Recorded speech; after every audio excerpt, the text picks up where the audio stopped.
Et Antoine, du coup, on va la refaire. Hein. Ça y est, je commence à chauffer, moi. Alors, du coup, déjà, Antoine, tu es là à Paris Ludique pour plusieurs projets, mais notamment un en particulier dont tu vas nous parler.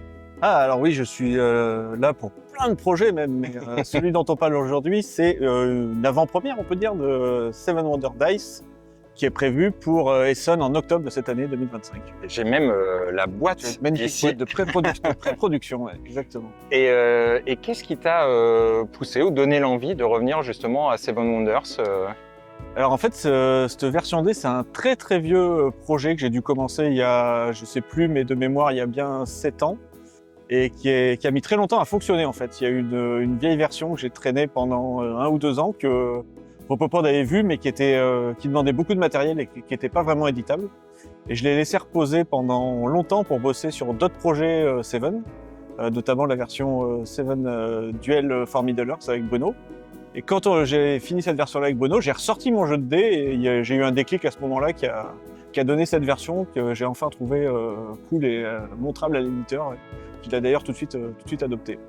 Et du coup, est-ce que tu peux un peu nous expliquer en quoi il consiste, qu'est-ce qui fait la nouveauté justement de ce jeu? Donc c'est une version, c'est presque un roll and write, mais pas tout à fait, parce que des roll and write, entre-temps, il y en a beaucoup qui sont sortis. Ouais. Donc c'est un shake and write. Je le vends bien, ça te... Ouais.